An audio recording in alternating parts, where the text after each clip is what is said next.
नमस्कार मित्रों। आज 5 सितंबर है, शिक्षक दिवस।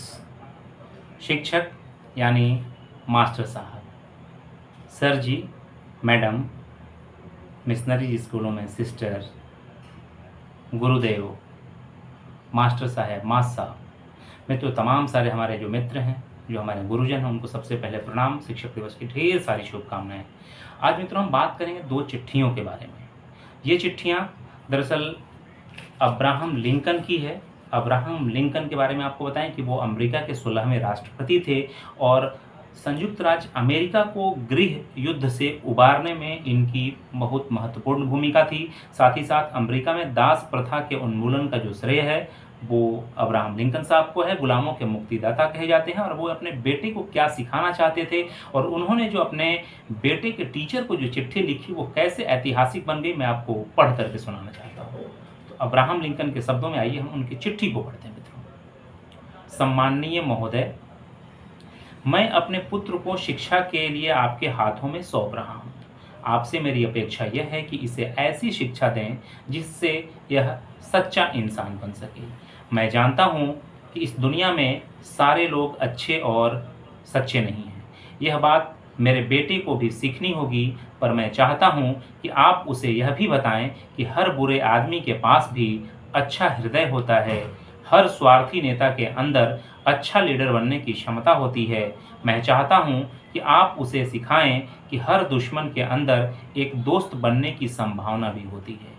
ये बातें सीखने में उसे समय लगेगा, मैं जानता हूँ, पर आप उसे सिखाइए कि मेहनत करके कमाया गया 1 रुपया सड़क पर मिलने वाले 5 रुपए के नोट से ज़्यादा कीमती है।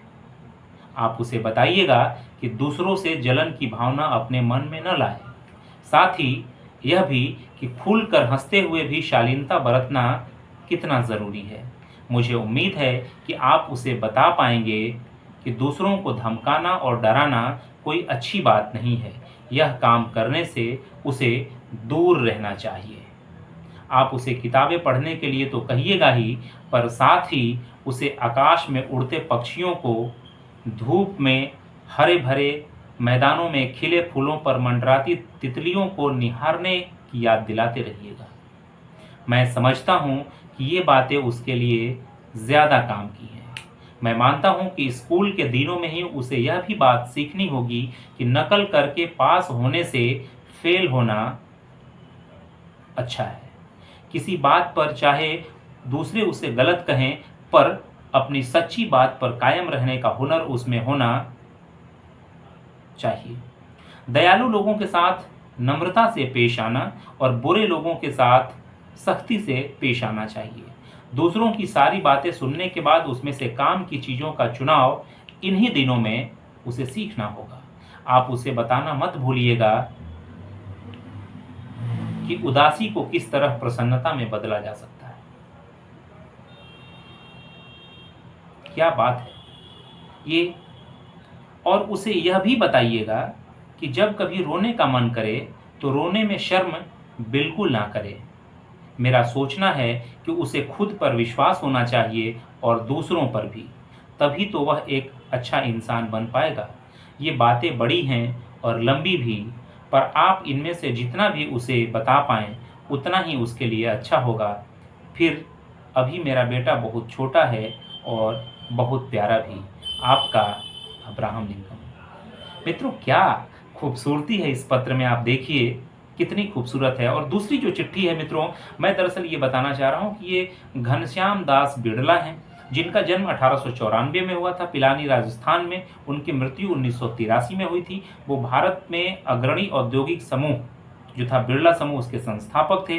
और इनका जो मुख्य व्यवसाय था कपड़ा था, बिस्किट था, सीमेंट था, कई सारी अग्रणी इनकी कंपनियां होती थीं। और ये स्वाधीनता सेनानी भी थे और बिड़ला परिवार आज़ादी के समय में एक तरीके से महत्वपूर्ण रोल अदा किया। ये गांधी जी के मित्र थे, सलाहकार थे, प्रशंसक थे, कई सारी चीज़ें थी। तो मित्रों हम ये चाह रहे हैं कि हम आपको ये भी बताएं कि घनश्याम दास बिड़ला ने जो चिट्ठी लिखी अपने बेटे बसंत को, उसको भी देखिए कि क्या खूबसूरती है उसमें। आइए हम पढ़ते हैं कि बिड़ला ग्रुप के जो संस्थापक घनश्याम दास जी बिड़ला थे, उन्होंने अपने पुत्र बसंत कुमार बिड़ला को जो 1934 में प्रेरक पत्र लिखा था उसको जरा सुनिए। यह जो लिख रहा हूँ उसे बड़े होकर और बूढ़े होकर भी पढ़ना। मैं अनुभव की बात कहता हूँ, संसार में मनुष्य जन्म दुर्लभ है और मनुष्य जन्म पाकर जिसने शरीर का दुरुपयोग किया वह पशु है। तुम्हारे पास धन है, तंदुरुस्ती है, अच्छे साधन हैं, अगर उनको सेवा के लिए उपयोग किया तो साधन सफल है, अन्यथा वे शैतान के औजार हैं। तुम इन बातों को ध्यान में रखना। धन का मौज शौक में कभी उपयोग न करना। ऐसा नहीं कि यह धन सदा रहेगा ही, इसलिए जितने दिन पास में है उसका उपयोग सेवा के लिए करो। अपने ऊपर कम से कम खर्च करो, बाकी जन कल्याण और दुखियों का दुख दूर करने में व्यय करो। धन शक्ति है, इस शक्ति के नशे में किसी के भी साथ अन्याय हो जाना संभव है। इसका ध्यान रखो कि अपने धन के उपयोग से किसी पर अन्याय न हो। अपनी संतान के लिए भी यही उपदेश छोड़कर जाओ। यदि बच्चे मौज शौक ऐशो आराम वाले होंगे तो पाप करेंगे और हमारे व्यापार को चौपट करेंगे। ऐसे नालायकों को धन कभी न देना। उनके हाथ में जाए उससे पहले ही जन कल्याण के किसी काम में लगा देना या गरीबों में बांट देना। तुम उसे अपने मन के अंधेपन से संतान के मुंह में स्वार्थ के लिए उपयोग नहीं कर सकते। हम भाइयों ने अपार मेहनत से व्यापार को बढ़ाया है तो यह समझकर ही कि वे लोग धन का सदुपयोग करेंगे। भगवान को कभी न भूलना, वह अच्छी बुद्धि देता है। इंद्रियों पर काबू रखना, वरना यह तुम्हें डुबो देगी। नित्य नियम व्यायाम योग्य करना, स्वास्थ्य ही सबसे बड़ी संपदा है। स्वास्थ्य से कार्य में कुशलता आती है, कुशलता से कार्य सिद्धि और कार्य सिद्धि से ही समृद्धि आती है। सुख समृद्धि के लिए स्वास्थ्य पहली शर्त है। मैंने देखा है कि स्वास्थ्य संपदा से रहित होने पर करोड़ों अरबों के स्वामी कैसे दीनहीन बनकर रह जाते हैं। स्वास्थ्य के अभाव में सुख साधनों का कोई मूल नहीं है। इस संपदा की रक्षा हर उपाय से तुम करना। भोजन को दवा समझकर खाना, स्वाद के वश में होकर खाते मत रहना। जीने के लिए खाना है, न कि खाने के लिए जीना है। घनश्याम दास बिरला। मित्रों, ये जो खूबसूरत जो हमने पत्र के आपको अंश जो सुनाए, ये बताता है कि दरअसल शिक्षक जो है वो पिता भी हो सकता है और अपना टीचर गुरु भी। मित्रों, आज शिक्षक दिवस है, इस पर हम अपने बचपन की बातों को ज़रूर आपसे साझा करना चाहेंगे कि जनता का जन्म रोहतास जिले में हुआ था। हमारे बचपन में जो हमारे जो टीचर होते थे वो काफ़ी बेहतरीन, जिसमें मैं जिक्र करना चाहूँगा अपने जिगनी मार्ट साहब का, जो कि हम लोगों को हिंदी पढ़ना सिखाते थे, व्याकरण बताते थे, समाज शास्त्र बताते थे। और मित्रों, उस समय के जो शिक्षक होते थे हमारे प्रारंभिक स्कूल के, उनमें इतनी लगन होती थी कि वे अपने बच्चों से बढ़कर हमें मानते थे।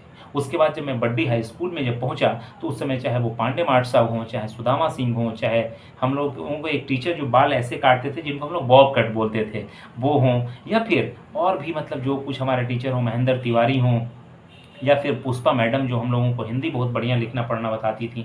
जब जैन कॉलेज में गए तो वहाँ पे भी मतलब हमारी एक पुष्पा करके मैडम थी। जब बीएचयू के दिनों में, डीएवी के दिनों में कई सारे लोग टीचर हमको लोगों को अच्छे मिले मित्रों। और जब भोपाल में जब पहुँचे पत्रकारिता की पढ़ाई करने, तो जीवन का सबसे प्रिय शिक्षक हमें मिले हमारे पीपी सिंह। पीपी सर अब इस दुनिया में नहीं है। पिछले वर्ष 2023 में 7 मार्च के दिन सर का देहांत हो गया, लेकिन उन्होंने अपने जीवन से हमें सिखाया कि शिक्षक होना कहते किसे हैं। उसी विश्वविद्यालय में मनोहर चौरे सर थे। मनोहर चौरे सर आज भी हैं, हैदराबाद में रहते हैं, लेकिन उन्होंने शिक्षक की जो महत्ता थी, जो महिमा थी, उसको उन्होंने एक विस्तार दिया। और वो जो विस्तार हम लोगों ने पुष्पेंद्र पाल सिंह सर से सीखा कि दूसरों के लिए काम आना। जीवन में कुछ भी हो, अपने लोगों को बनाए रखिए, अपने लोगों के काम आइए, तभी आपका जीवन है। मित्रों, उसके बाद भी जब हम पत्रकारिता की दुनिया में पहुंचे तो हमें कई सारे लोग मिले। मैं किसका नाम लूँ, किसको भूलूँ, किसको याद करूँ। जब रांची में जब हम गए तो वहाँ पे बसंत झा मिले, हमारे अमित भैया भी थे, हमारे दिव्यांशु सर थे, कई सारे लोग, हमारे सरफराज भाई, जिनको मैं अपना गुरु मानता हूँ एक तरीके से, क्योंकि हमारे न केवल सहयोगी थे, इनसे कई सारी चीज़ें हमें सीखने को मिली। मित्रों, रांची में कई सारे लोग हमारे रहे, राघवेंद्र सर रहे, ओम गौड़ का मैं नाम लेना चाहूँगा कि जिनसे मैंने पत्रकारिता की कई सारी चीज़ें सीखी। खासतौर पे हेडिंग को लिखना, इंट्रो को लिखना मैंने उनसे सीखा है मित्रों। कई सारे लोग वहाँ से, जब मैं पटना गया जब हिंदुस्तान अखबार की नौकरी करने, तो मैंने वहाँ पे आदरणीय त्रिविजय सिंह सर से काफ़ी सारी चीज़ें सीखी। वहाँ पे जो हमारे स्थानीय संपादक विनोद बंधु सर हैं, उनसे कई सारी चीज़ें मैंने सीखी। हमारे जो इमीडिएट इंचार्ज थे रंजीत सिंह, कई सारे लोग, हमारे रोहित भाई, हमारे दीपक भाई, और कई सारे ऐसे लोग जिनसे हमने कई सारी चीज़ें सीखी। कमलेश सर थे, उनसे बहुत सारी चीज़ें हम लोगों को सीखने को मिलती थी। कई सारे लोग मतलब जीवन में रहे हैं। और अगर शिक्षकों की अगर फहरिस्त की बात करूं तो मुझे अपनी माँ भी मुझे शिक्षक नज़र आती। वो बेशक 5 वर्ष की उम्र में मेरी माँ का निधन हो गया, लेकिन हमेशा मैंने उससे एक वादा किया, उसको मैंने पत्र लिखे और उससे मैंने एक तरीके से वो ये सीखने की कोशिश की प्रॉमिस करके कि ये जो डब्लू है, ये जो जनता रविशंकर सिंह, ये एक अच्छा इंसान बनने की कोशिश करेगा। हमारी अपनी दादी, हमारे अपने बाबा हमारे मतलब शिक्षक रहे। हमारे बाबा जो कि अब नहीं हैं, नरसिंह सिंह, वो हमेशा बोलते थे कि कभी किसी से कोई लड़ाई मत करना, 2 बातें किसी की सह लेना। तो मित्रों, जीवन में तमाम सारी ऐसी चीज़ें मैं जिनसे सीखता हूँ, चाहे वो हमारी पत्नी हो, हमारी बेटी हों, हमारे साथ के कुलीग हों, कई सारे लोग, मित्रों वो तमाम सारे लोग गुरु हैं और ऐसे लोगों को रिस्पेक्ट करना आज के दिन मुझे बहुत ही अच्छा लग रहा है, क्योंकि इन सभी लोगों से जीवन में हमने अपने आप को जो कुछ भी अगर सुधारा है, मैं जैसा भी हूँ, जो भी हूँ, मुझे लगता है कि कहीं न कहीं उन लोगों का भी मित्रों काफ़ी सारा योगदान है। तो आज शिक्षक दिवस के बहाने हमने ख़ास तौर पे जिस तरीके से अब्राहम लिंकन की चिट्ठी की बात की मित्रों, अब ज़रूरत उसी बात की है कि आज मोबाइल के दौर में, टेक्निकल दौर में जब बच्चे अपने माँ से, पिता से, घर से, परिवार से, रिश्तेदारी से दूर हो रहे हैं, वैसे में हम कैसे इनको बचाए रख सकें? हम कैसे तकनीक के विकास के बीच में भी रिश्तों की अहमियत को बनाए रख सकते हैं, ये बड़ी चुनौती है। मित्रों, घनश्याम दास जी बिरला का चिट्ठी आपने पढ़ा कि कैसे वो धन के सदुपयोग की बात कह रहे हैं, स्वास्थ्य को वो सबसे बड़ी संपदा बता रहे हैं। तो मित्रों, ये जो तमाम सारी चीज़ें हैं, तो ये बताती हैं हमें कि आज भी जो मानवीय मूल्य हैं, जो नैतिक मूल्य हैं, जो जीवन को देखने की जो दृष्टि है, जो अप्रोच है, वो सबसे अधिक मायने रखती है। तो मित्रों, फिलहाल ज़्यादा कुछ नहीं, आज 5 सितंबर 2024 है और 5 सितंबर 2024 के दिन जनता आपसे गुजारिश करती है कि आप अपने उन तमाम सारे गुरुओं के कृतज्ञ बने रहें, जिन्होंने आपको किसी तरीके से, किसी न किसी तरीके से आपको कुछ न कुछ अगर सिखाया है, तो आप उनको ज़रूर सैल्यूट कीजिए, सलाम कीजिए और उनके हाथ जोड़ कर के नमस्ते कीजिए, क्योंकि कहा ही गया है कि शिक्षक का जो दर्जा है, वो भगवान से बढ़ के है। तो मित्रों, आज के लिए शिक्षक दिवस के दिन इतना ही। आपको कैसी लगी हमारी वीडियो रिपोर्ट, आप ज़रूर कमेंट में जाकर के हमें बताएंगे और चैनल को अगर आप तक आपने सब्सक्राइब नहीं किया है, तो आप ज़रूर हमारे चैनल जनता की आवाज़ को सब्सक्राइब कर दें, ताकि लगातार आपको हमारी जो वीडियो रिपोर्ट्स हैं वो मित्रों, हमारे जीवन में देवेंद्र भैया का भी उतना ही महत्व है जितना एक शिक्षक का रहता है। मैंने इनसे भी काफ़ी कुछ सीखा है। और फिर हमारे बड्डी की स्कूल की चाहे हमारी दोस्त हो या फिर और भी हमारे कई सारे लोग जिनका हम नाम भूल रहे हैं, उन तमाम सारे लोगों का शुक्रिया। नमस्कार, आपका स्नेह बना रहे।